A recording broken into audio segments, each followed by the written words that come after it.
Alam ko na marami sa inyo ang hindi ako gusto. Bakit tayo magpapauto sa kanya? Bumamas ka dyan. Anong 4 month interest sasabihin mo? Alam ko na sa tingin ng iba, ako ang sumira sa isang tao na minahal. Sampalin ko siya sa publiko. Ngayon na. Isang pinuno na binigyan ninyo ng tiwala. I am now your enemy and you have to be out. Kaya't hindi ako narito para makipagtalo. Hindi ako narito para ipilit ang sarili ko sa inyo. Narito ako dahil sa bayanan.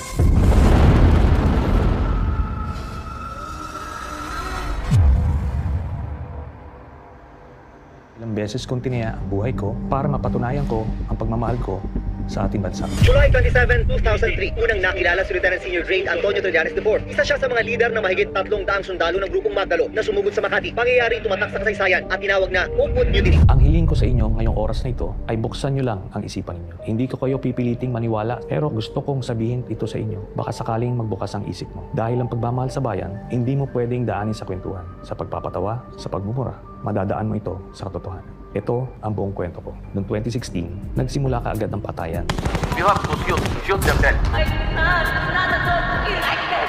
Kami noon sa Senado, sa oposisyon, iniisip namin ano ito nangyayari. Hinihinto ba ito? Kaso araw-araw, daan-daan ang namamatay. Naalarma kami dahil bilang miyembro ng Senado, ang katungkulan namin ay pumuna ng mga kamailian na nakikita natin sa ating lipunan. Naghain kami ng resolusyon, hindi po ito panggugulo. Ito po ay isang checks and balance ng ating sistema na para siguraduhin na walang maglalabis ng poder sa iba't ibang sangay ng gobyerno. Si Sergeant Arturo Las Cañas ay isa sa mga leader ng Davao Death Squad. Nagmamatigas noon at dinideny niya lahat ng mga paratang sa kanya. Namatay din ito sa Davao City.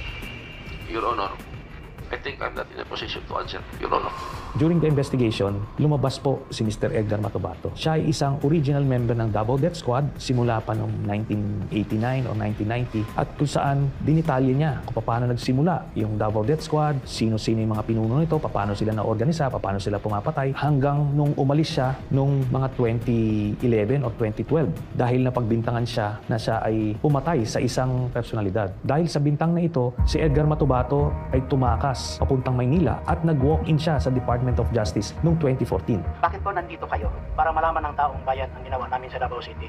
Para mabigyan ng katarungan yung lahat, yung namatay ng mga inosente. Siya ay kinwestiyon ng NBI agents, tinitingnan kung totoo ang kanyang storya at dito na nga mas lumalim yung investigasyon. Yung lahat ng mga pinangalanan ni Mr. Matubato na mga miyembro ng Davao Death Squad, na mga miyembro rin ng Philippine National Police. Ito ay pinatawag namin sa Senado. Itong si Sergeant Arturo Las Cañas, kinalaunan, siya ay umamin na totoo nga lahat ng mga sinabi ni Edgar Matubato at mas marami pa siyang sinabi tungkol sa Davao Death Squad. I would like to ask for an apology and an understanding of what I had said because I'd like all the testimonies of Edgar Matubato against myself. Sila talaga ang nag-organisa ng Davao Death Squad under Mayor Rodrigo Duterte. At ang mga sinalaysay nila Edgar Matubato at Arturo Las Cañas ang mga naging basihan ng unang communication na naisampa sa International Criminal Court. Ito ay nung panahon na naging miyembro tayo ng ICC noong November of 2011 hanggang March of 2019. Si Arturo Las Cañas, masasabi ko na meron siyang photographic memory. Kaya nung siya ay in-interview na ng ICC investigators, isang linggo siyang na cross-examine. Sinubukan talaga, balibalik ta rin yung kanyang testimonya, pero pare-parehas ang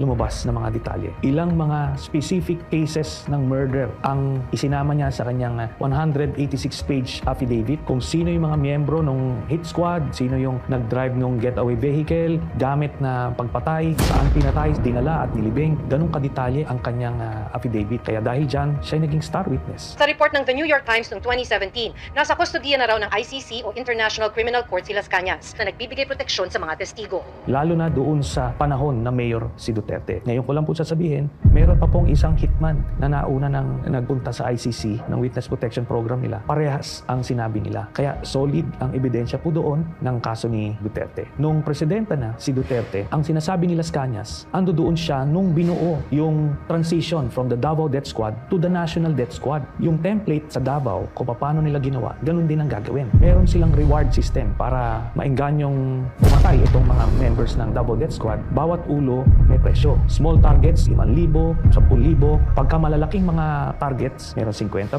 may 100,000 hanggang 300,000 dun sa isang pinapatay nila. Binibigyan sila ng picture, binibigyan sila ng address, binibigyan sila ng target, tapos pinupuntahan nila at pinapatay nila. Ina-assume nila Matubato at nila Cañas na kung ang sinabi sa kanila ay ito ay pusher or drug addict. Sa totoo lang, hindi nila alam kung ano yung sinusubo sa kanila. Nung binuo sila, ito ay paniniwala nila na sila ay nakakatulong sa lipunan, na nililinis nila yung mga dumi ng lipunan. Pero kinalaunan, na-motivate na sila doon sa reward. Kaya dahil sa tiwala nila kay Duterte, akala nila lahat ng yon ay totoo. Until napapaisip sila kung totoo ba talagang mga salot sa lipunan yung pinapatay. Kasi meron silang pinatay na isang pamilya. Meron mag-asawa, may buntis na babae, tapos may anak na bata. Kaya doon sila nagtatanong, ano ba itong nangyayari talaga? Lumabas ang sagot noong 2003, noong nakilala ni Mr. Las Cañas si Michael Yang, Sammy Uy at Charlie Tan. Ito ay inendorso sa kanila ni Duterte na poproteksyonan nila. Nakita nila na itong mga Chinese drug lords na ito nag-i-import ng mga chemicals na pangbuo ng mga shabu. Ito ay nag-i-export papunta sa ibang bansa, ginagamit ito pang supply, pang benta. Ito ay ni-rape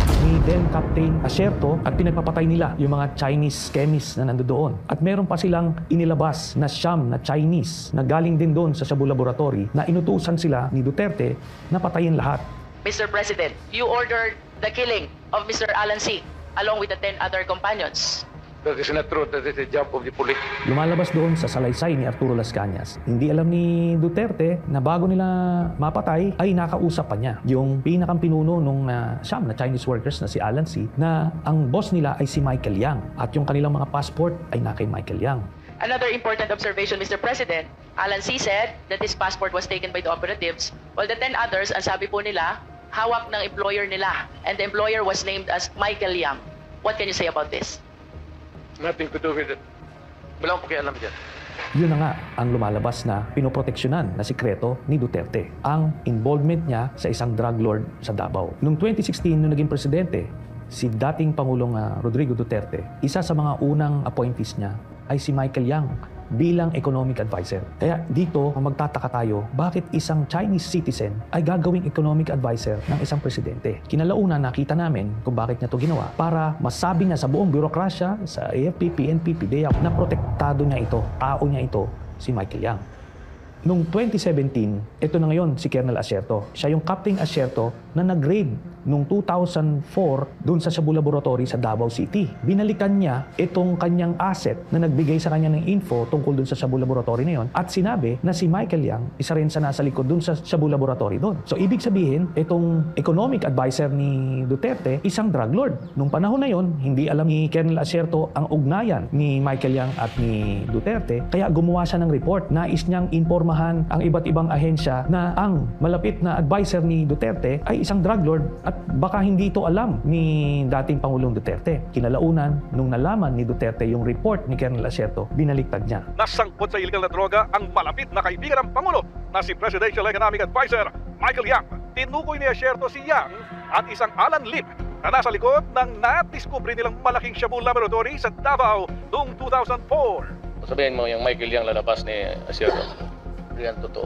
Humingi ng tulong si Asierto sa isang religious group dahil may plano umanong ipaligpit siya sa halagang 15 milyong piso. Si Colonel Asierto ngayon ang pinagbintangan na isang drug lord at siya ay pinapapatay sa publiko. Sa takot ni Colonel Asierto, siya ay nagtago hanggang ngayon. Siya na rin ay isa sa mga titistigo sa International Criminal Court. Sa madaling salita, habang pinapamuka ni dating Pangulong Rodrigo Duterte ang mga pagpatay sa iba't ibang pushers, dealers, yung mga Chinese chemists na galing sa ibang triad na nasa loob ng kulungan na ito ay naisalaysay doon sa Quad Committee hearings. Nasa likod pala nito ay i-import nila ang mga shabu sa pamamagitan ni Michael Yang, Charlie Tan at Sammy Uy. Ito ay dinadaan sa custom para makontrol nila ang supply galing sa ibang bansa. Merong isang beses yung sa magnetic lifters, nakita na mismo ng mga K9 positive na merong shabu pero at binabaliwala ni Duterte at ina-arbor kung sino man. They were assuming that for those metal magnetic contained. So the borehole, there was nothing there. It was pure speculation. Ayon sa PDEA, naabutan nilang butas at walang laman ang lifters dahil naipusulit na ang droga palabas ng warehouse. Kaya ni isang drug lord ay walang nakasuhan dun sa mga tone-toneladang mga na-import na shabu. Ang nagpapasilitate nito lahat, unang-una si Pulong Duterte, ang kanyang son-in-law na si Mans Carpio, ang Customs Commissioner Nicanor Faeldon, at iba pang mga personalidad na nakadikit kay Duterte mismo. Ang nangyari ngayon, ang mga hindi kasama dun sa kanyang sindikato, ito yung mga pinapatay.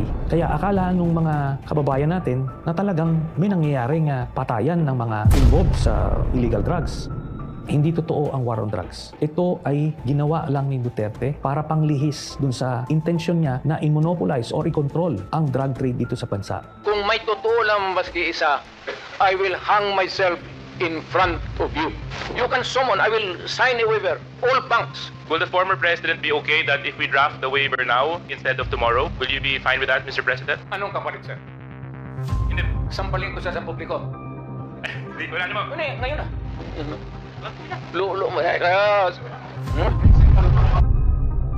Isa sa na-discover namin na mga impormasyon, ito ay naibigay sa akin noong 2016 ay yung bank accounts ni Duterte at ng kanyang pamilya. At ang nilalaman nito ay nakakagulat. Nakita namin na daang-daang milyon ang pumapasok sa mga accounts ni Duterte.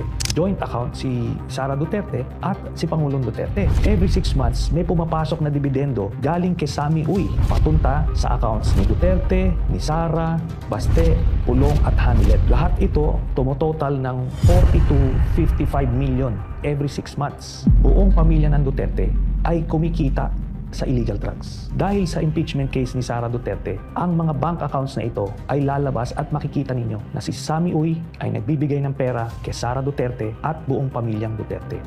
Ang buong paniniwala natin na si Duterte ang pinakang galit sa illegal na droga. Pero ang katotohanan, siya pala ang may pinakamalaking drug cartel dito sa Pilipinas. Ito pong mga impormasyon na to ay nakalap namin. Hindi po ito gawa-gawa at nakita natin ito ay nasuportahan ng kaso mismo ng International Criminal Court. Hindi magsisimula ang kaso ng ICC kung yan po ay gawa-gawa lang. Napakagagaling po ng mga investigador dyan. Hindi ka pwedeng gumawa-gawa lang ng kwento dyan.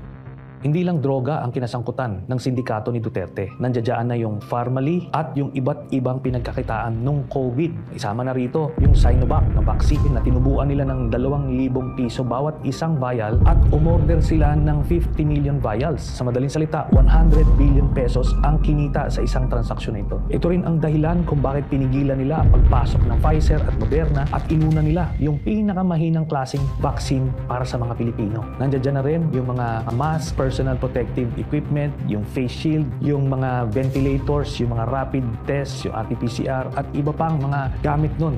Yung inaakala ninyo na natulungan kayo nung panahon ng pandemic, ang totoo nito ay pinagkakitaan pa tayo. Ang sindikato ni Duterte rin ang nagpasok ng mga pogo sa Pilipinas. Itong pogo ay naging pugad ng iba't ibang krimen. Human trafficking, cyber pornography, money laundering at iba pa. Na-discover nga dito sa mga Quadcom hearings na lumabas yung mga pangalan nila, Alice Guo at iba pa. Makikita natin dito si Michael Yang ay kasama sa Pharmally, kasama rin siya sa Pogo at kasama siya sa drug cartel. Sa makatuwid, ang pinaglingkuran ni Duterte ay hindi Pilipino, hindi kayo, kung hindi si Michael Yang ng China. Sa mga nagsasabi na ang lahat ng mga nangyaring ito ay isang political na away between Marcos at Duterte, 2017 pa lang ay final ko na ang kaso. Wala pa po sa pwesto si President Marcos. Halos 8 taon na inimbestigahan ito ng ICC. Nabunga lang ito ngayong panahon na presidente si President Marcos. Hindi po ito panggigipit kay Duterte,